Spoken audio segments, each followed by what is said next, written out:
Today we're going to explore a really powerful idea from 7th century Arabia. It's a lesson about a kind of strength that's pretty different from what we usually think of. It's all about what it means to truly practice divine submission. So let's just dive right into that question. To get to the bottom of it, we're going to look at a series of just incredible trials faced by the Prophet Muhammad, peace and blessings be upon him, and that first generation of Muslims. We're going to see how their faith was tested not just by physical hardship, but by commands from God that, on the surface, seem to go against all human logic. All right, so the first tests were all about physical endurance, about the will of a community. You have to picture this sun-scorched landscape of Arabia, right? Where everything depended on strength and resolve. And our story here starts with the siege of a tribe called the Banu an-Nadir. So, the sources tell us that the Prophet and his companions discovered a plot against his life. They really had no other choice but to act. So they laid siege to the tribe's massive fortresses, and this created a super tense standoff that dragged on for 15 days. And then, in the middle of all this, a really startling command comes down. The Muslims are ordered to cut down the enemy's palm trees.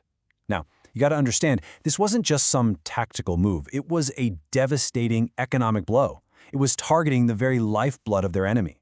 For the companions, this had to be a tough pill to swallow, but it was a direct test. Would they obey, even if it seemed counterintuitive? And if that wasn't enough, an even bigger challenge was right around the corner. A huge army, this massive coalition of tribes, was marching on their city, Medina, and the response was just extraordinary. The Muslims decided to dig a huge trench to protect the city. The sources describe an incredible scene, companions like Abu Bakr literally carrying the dark, heavy earth in their own clothes, a powerful picture of total personal sacrifice for the group. But you know, the most profound tests, they're not always the physical ones. They're the tests of the soul, of trust, of conviction. And this brings us to a really pivotal moment at a place called Hudaibiyah. So, try to picture this. A year after that intense battle of the trench, the Muslims head out towards their home city, Makkah. And they are not dressed for war. They're wearing simple pilgrim's clothes, bringing animals for sacrifice. Their intention was totally peaceful. They just wanted to perform the Umrah, the minor pilgrimage. But they don't get there. The ruling tribe of Mecca, the Quraysh, they block the road. This kicks off some really tense negotiations. The Quraysh send a negotiator, a man named Urwa ibn Masud, and he's not just there to talk. He's there to find a weakness. Sir Urwa starts this psychological game. He looks at the diverse group of people around the Prophet and basically says, you've got a bunch of randoms here. The second things get tough, these people are going to abandon you. He's trying to plant a seed of doubt. But the comeback from Abu Bakr is instant, and it's powerful. He doesn't argue or debate. He replies with a verse from the Quran itself. This wasn't just a clever line. It was a declaration. He was saying, our strength doesn't come from tribal ties. It comes from our faith in God. Well, after all this back and forth, they finally hammer out a peace treaty. But the terms were so unexpected, so seemingly one-sided, that they were about to test the faith of even the most loyal companions. Take Omar, a man known for his incredible strength and his fiery sense of justice. He was deeply, deeply troubled. His logic was screaming, why on earth should we, who are on the side of truth, accept a deal that feels so humiliating? But the Prophet's response, it didn't come from that place of human calculation. It came from a place of absolute certainty. He just said, I am the messenger of Allah and I will never disobey him. Omar is still wrestling with this, so he goes to his close friend, Abu Bakr. Maybe he's hoping to find someone who gets it, who sees the situation the same way he does, and he asks him the very same questions.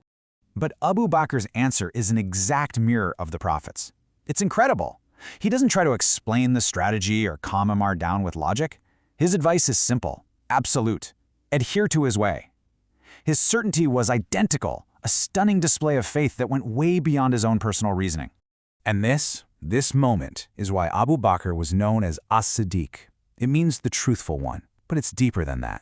It's about being a testifier to the truth. The sources say this is the highest level of faith, this absolute unquestioning acceptance of the divine message, even when it makes no logical sense to you. It's about submitting your own mind to a wisdom that's infinitely greater. So this profound act of submission by the whole community, it actually reveals a deeper wisdom about something we all struggle with, divine timing, and what it really means to be a leader. It's amazing because years later, Abu Bakr looked back on this event, and the thing that seemed like a total humiliation, He called it the single greatest victory for Islam. And why? Because that peace treaty opened the door for the message of Islam to spread peacefully, which eventually led to the conquest of Makkah itself.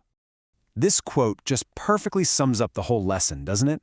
We humans, we're always in a rush. We want results now, based on what we can see. But this event taught a crucial lesson. There's a divine plan that unfolds on its own perfect schedule, guiding things to a conclusion that we might not be able to see yet. And his whole idea of trusting a higher plan, it ties directly into leadership. The Prophet taught that being a leader isn't a prize to be won. It's a heavy, sacred trust. And if you don't fulfill that trust, it becomes a source of deep regret on the Day of Judgment. This was the core of how Abu Bakr saw leadership. And you can see this principle in action. During another military campaign, Umar got upset with a decision made by the commander. But Abu Bakr stepped in. He told Umar to calm down and respect the leader, for one simple reason. That leader was appointed by the Prophet. He was showing that true strength lies in respecting the divine wisdom behind leadership, not just following your own gut feelings. So this all brings us right back to where we started. The story of Hudaibiyah, the example of Abu Bakr, it really challenges us.